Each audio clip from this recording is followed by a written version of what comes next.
The 2026 World Cup was supposed to be the biggest celebration football has ever staged. 48 teams, 3 host nations, a tournament built to bring the world together. But for one team, the experience has looked nothing like a celebration at all.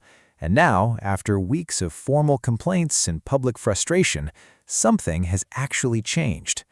Picture this: a flight that should take roughly 40 minutes, a distance of just over 100 miles, and instead 5 full hours of travel, security checks, and immigration processing, undertaken the day before a World Cup match and repeated immediately after it. That's what Iran's national team has been living through since this tournament began. So what's really happening here, and why has the situation just shifted in Iran's favor days before their final group game? Let's break it down.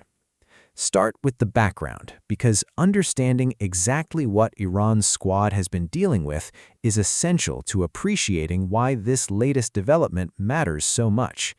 Iran qualified for this World Cup on merit, like every other nation in the competition, earning their place through a qualifying campaign that by any normal standard should have set them up for a tournament experience identical to every other participating country.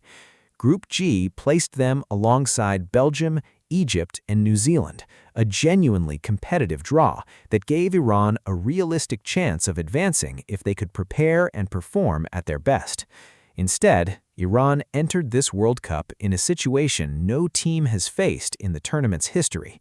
Their country had been engaged in a 3-month military conflict involving the United States and Israel, with a formal truce only recently reached before the tournament began. That backdrop alone made Iran's participation logistically complicated from the very start. Originally, the plan had Iran's squad based in Tucson, Arizona, like any other competing nation preparing on American soil. That arrangement would have allowed Iran's coaching staff to set up training facilities, build a routine, and prepare for matches under conditions broadly comparable to every other team in the tournament. But at the last minute, those plans changed entirely, and the team was forced to relocate its entire base camp to Tijuana, Mexico instead. That relocation wasn't a minor inconvenience. It meant every single time Iran needed to travel to a match inside the United States, they were crossing an international border, not just a state line.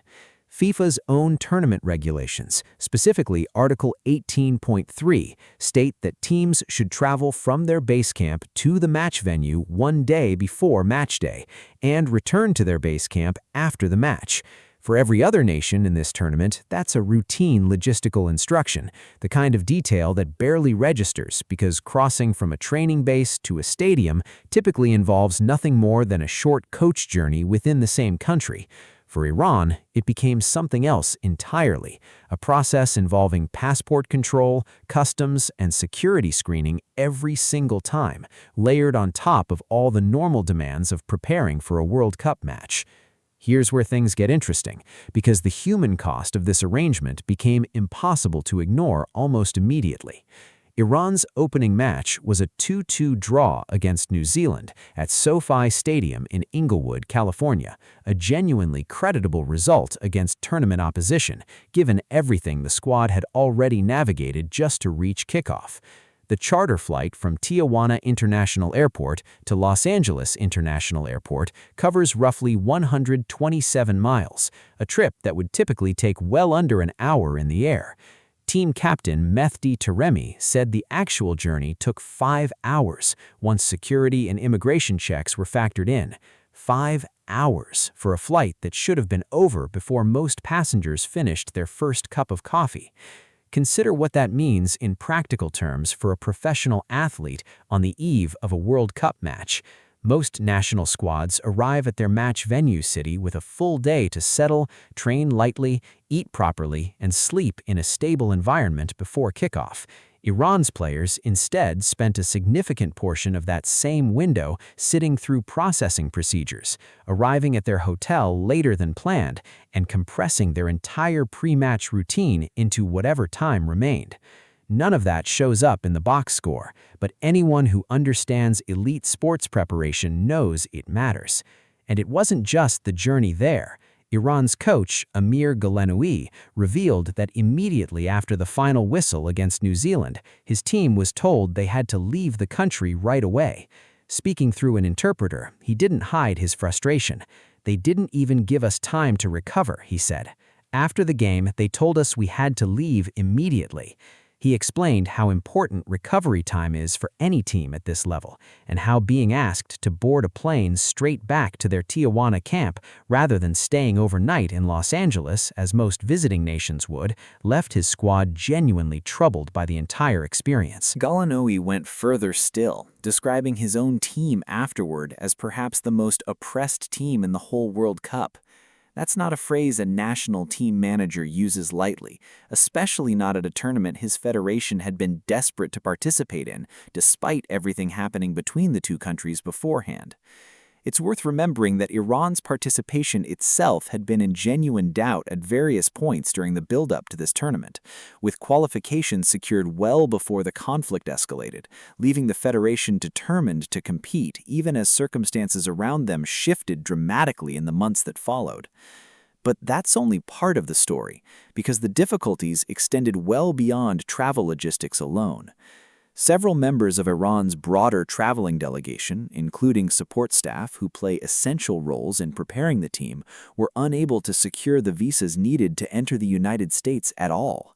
Star midfielder Mehdi Tarabi reportedly had to make a personal visit to the American consulate in Tijuana just to renew his own visa after Iran's first match, a process most players at this tournament never have to think about once they're already inside the host country. The Iranian Federation also reported that ticket allocations originally promised to the team were revoked, and media access for Iranian journalists covering the tournament faced its own set of restrictions. This matters because every other qualified nation at this World Cup has been operating under a single consistent set of expectations about how their tournament experience would unfold. Iran, through no fault of its players or coaching staff, found itself navigating an entirely separate and far more complicated set of circumstances, match by match, often with very little advance notice about what the next set of restrictions might look like.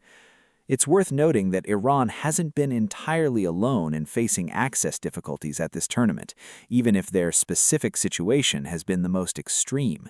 Fans and officials from several other nations have spoken about visa processing delays and entry complications throughout this World Cup cycle, part of a broader pattern that's drawn scrutiny from football federations and supporter groups well beyond Iran's own camp. What sets Iran's circumstances apart is the sheer scale and frequency of the disruption, affecting not just supporters trying to attend matches, but the playing squad itself on every single match day as a fundamental feature of how their tournament has been structured from the outset. The atmosphere inside SoFi Stadium during that opening match reflected just how much tension surrounded Iran's participation. Several hundred members of the Iranian diaspora protested outside the venue, while many fans from that same diaspora community, once inside, turned their backs during the national anthem in a visible gesture of dissent toward their own government back home. At the same time, dozens of fans displayed the lion and sun emblem, the centerpiece of Iran's flag before 1979, with many more wearing it on T-shirts, despite FIFA's own efforts to keep that particular symbol out of the stadium altogether. It made for an extraordinary, layered scene, supporters expressing complicated and sometimes contradictory feelings about the team on the pitch and the country it represents, all happening simultaneously inside a single World Cup venue. This is where the historical comparison becomes worth considering. Previous World Cups have occasionally featured teams whose participation carried political weight, but rarely has a single nation's basic travel logistics, the simple act of getting from a hotel to a stadium and back, become this central a storyline during the tournament itself. FIFA has navigated political sensitivities around hosting decisions before, but the day-to-day operational disadvantage Iran experienced, with a competitor's official base camp located in an entirely different country from the matches it was playing, doesn't have a clean precedent in the tournament's history. Other World Cups have certainly featured their own access controversies. Previous editions have seen disputes over fan visas, media credentialing complications, and the occasional team complaining about unfair scheduling relative to rivals in their group. But those situations typically involved peripheral elements of a team's tournament experience, not the fundamental, repeated act of border crossing required simply to train and compete. Iran's situation effectively meant their team was a guest in two different countries simultaneously throughout the group stage, a circumstance that's genuinely without a clear parallel in the nearly century-long history of this competition. The Football Federation of the Islamic Republic of Iran responded by preparing a formal complaint to FIFA specifically regarding these travel and visa protocols. Iranian officials argued the restrictions undermined the basic principle of sporting equity, putting their technical preparation and recovery at a structural disadvantage compared to every other team in the competition, none of whom had to cross an international border just to reach their own designated training base. Now, here's where the story takes its turn, and where Iran's persistence appears to have actually produced a result. Ahead of Iran's third and final group match against Egypt in Seattle on June 26th, there's been a confirmed shift in how the team's entry into the United States is being handled. Rather than the previous pattern, entering the country only the day before a match and being told to leave almost immediately afterward, Iran's squad will now be permitted to enter the United States 2 full days before their game against Egypt. That's a meaningful change in practical terms. It gives the team genuine time to train, recover, and prepare on something closer to the same footing as every other nation left in the competition, rather than compressing an entire matchday cycle into the narrowest possible window. A tenuous memorandum of understanding has reportedly been reached in connection with this shift, though tensions between the two nations remain very much present, even as the most acute hostilities have slowed. It's a cautious, incremental change rather than a sweeping resolution, but it represents the first tangible adjustment since Iran's campaign began, and it follows weeks of public statements, a formal complaint, and a head coach willing to describe his own team's situation in genuinely stark terms. Let's make this human for a moment, because behind every logistical detail are players who have trained their entire lives for a moment like this. Picture preparing for the biggest match of your career, only to know that the moment the final whistle blows, you won't be staying to process the result, celebrate quietly with teammates, or simply rest. You'll be on a plane within hours, crossing back into another country, carrying the physical and emotional weight of a World Cup match with none of the normal recovery time every other competing nation takes for granted. Think about what that actually does to a squad's preparation over the course of a tournament. Recovery after a high-intensity 90 minutes isn't a luxury at this level. It's a core part of how professional athletes manage fatigue, reduce injury risk, and arrive at their next fixture in genuine competitive shape. Ice baths, proper nutrition timing, uninterrupted sleep in a stable environment, these are basic building blocks of elite sports science that every other squad in this tournament has had consistent access to. Iran's players, by contrast, have had to factor border crossings and security screenings into that same recovery window, a disadvantage that doesn't show up directly on a stat sheet, but almost certainly affects performance over the course of a demanding group stage. For Iran's fans, particularly the diaspora communities scattered across the host nations who showed up to support the team despite their own complicated feelings about their home country's government, the experience has been similarly layered. Watching your national team compete at the sport's biggest stage, while also knowing that team faces obstacles no other competitor in the tournament has to think about, adds a dimension to following this World Cup that most fans of other nations simply don't have to carry. Some of those same supporters have spoken publicly about the strange duality of wanting their team to succeed on the pitch, while holding deeply critical views of the political situations surrounding the squad's participation, a tension that's been visible in stadiums throughout this tournament whenever Iran is played. So where does this leave things heading into the final stretch of the group stage? The best-case scenario is that this adjustment ahead of the Egypt match represents a genuine, lasting shift, rather than a one-off accommodation tied specifically to this single fixture. If Iran advances to the knockout rounds, The question of how their travel and basing arrangements get handled going forward becomes even more significant, given the increased stakes and tighter turnaround between matches that the knockout stage typically demands. A round of 32 match followed by a potential round of 16 fixture just days later would make the kind of 5-hour border crossings Taremi described almost untenable from a pure sports science perspective, regardless of how politically sensitive the broader situation remains. The more uncertain scenario is that this remains an isolated, match-specific easing of restrictions rather than a broader resolution to the underlying logistical disadvantage Iran's team has dealt with since the tournament's earliest planning stages.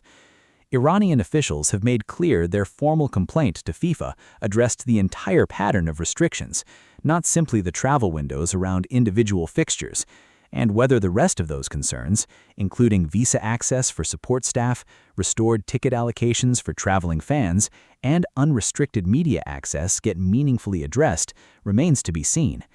FIFA itself has stayed relatively quiet on the specifics publicly, leaving most of the detailed commentary to come from Iranian officials and players directly, rather than from the tournament's organizing body.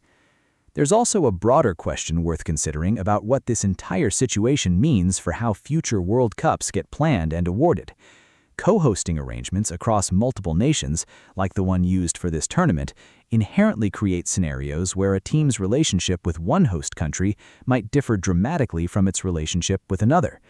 Iran's situation, while extreme, raises a structural question that FIFA may need to grapple with more directly before any future multi-nation hosting bids move forward, about how a team's basic logistics get protected when geopolitical tensions exist between that team's nation and one of the tournament's hosts.